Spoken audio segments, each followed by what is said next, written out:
Hello student.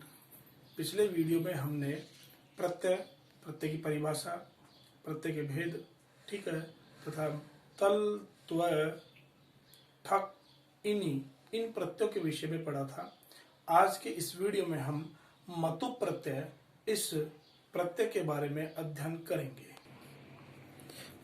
मतु प्रत्यय में वत या मत शेष बचता है, अर्थात जब भी आप मतु प्रत्यय को जोड़ोगे तो मतु प्रत्यय के स्थान पर आपको वत या मत का प्रयोग करना है, यानी कि मतु प्रत्यय हट जाएगा।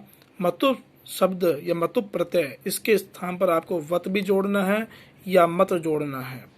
अब हमारे सामने एक समस्या आती है कि बाकी सब प्रत्ययों में एक ही शब्द शेष बचता था, तो हम शब्द के पश्चात उस प्रत्यय से बने हुए प्रत्यय से जो निकला हुआ जो शब्द है उसको जोड़ दिया करते थे, किंतु यहाँ पर इस प्रत्यय में दो शब्द शेष बचते हैं, वत और मत। तो अब हमारे सामने सबसे बड़ी समस्या ये है कि वत का प्रयोग और मत का प्रयोग हमें कहाँ पर करना चाहिए। तो इसके लिए एक नियम, बड़ा सिंपल सा नियम कहा गया है कि यदि शब्द के अंत में अ, आ, स हो तो मतु प्रत्यय तथा मतु प्रत्यय के स्थान पर वत तथा अंत में अ, आ, स नहीं हो तो, यानी इनसे छोड़कर कोई भी वर्ण हो तो मत जोड़ा जाता है।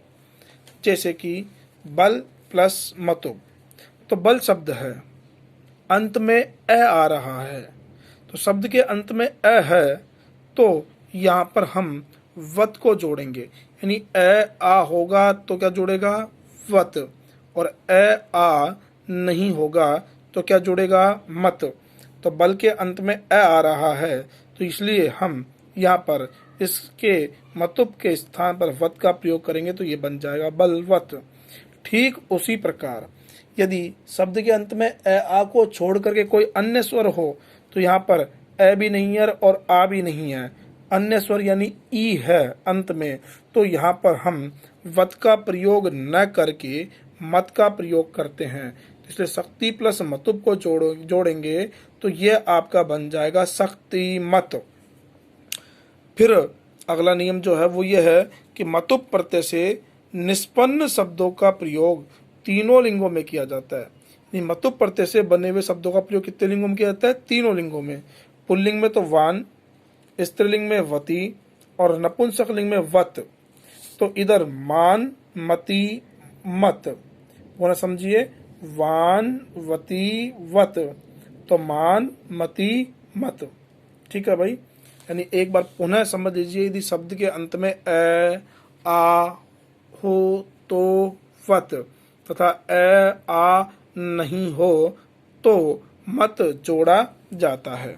जैसे कि शब्द आपका रूप शब्द, तो रूप शब्द से आप मतु प्रत्यय जोड़ोगे तो रूप शब्द में अंत में अ आ रहा है, तो इसलिए अंत में अ आ रहा है तो हम यहाँ पर वान का प्रयोग करेंगे, तो पुल्लिंग बन जाएगा रूपवान, रूप में वती जोड़ा तो रूपवती, रूप में वत जोड़ा तो रूपवत।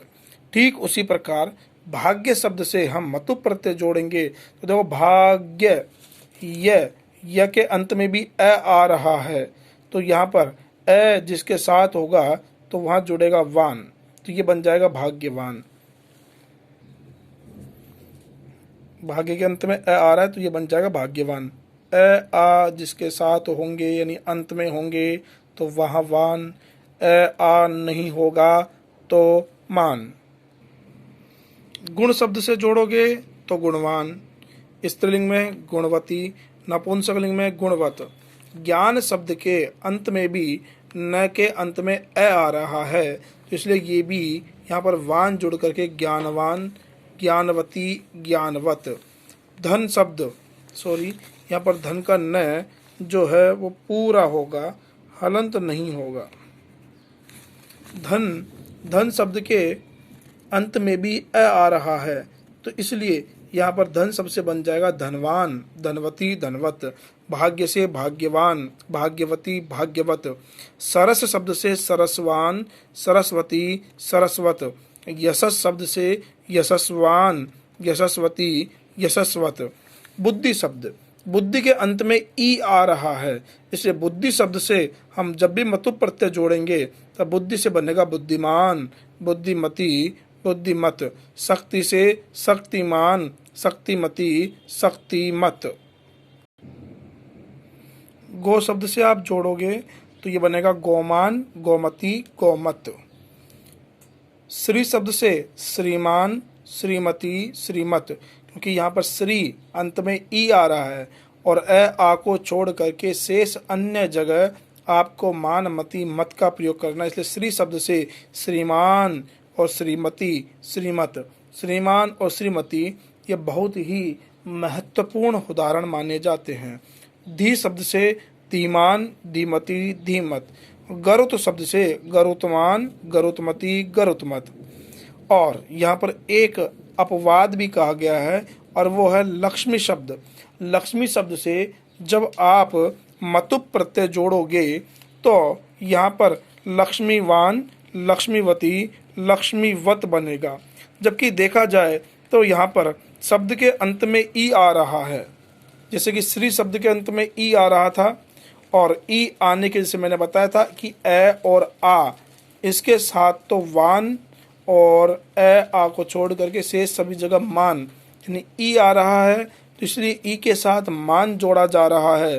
तो यहाँ पर भी लक्ष्मी शब्द के अंत में ई आ रहा है, किंतु यहाँ पर मान न जोड़ करके वान शब्द का प्रयोग किया जा रहा है, क्योंकि यह एक अपवाद के अंतर्गत आता है।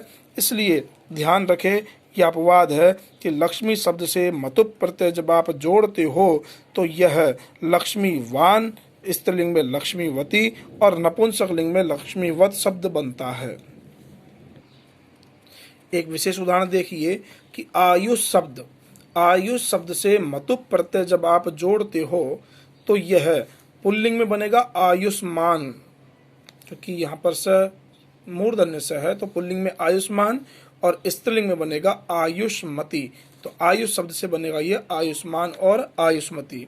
पुनः एक बार आप मतु प्रत्यय समझिए कि मतु प्रत्यय, मतुप में शेष बचेगा वत या मत, और मतुप शब्द से बने हुए शब्दों का प्रयोग तीनों लिंगों में किया जाता है।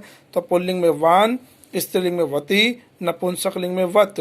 तो इधर मान, मति, मत। वान का प्रयोग कहाँ करेंगे तो आ के स्थान पर यदि शब्द के अंत में आ और स हो तो वान, तथा शेष सभी जगह हमें मान का प्रयोग करना चाहिए।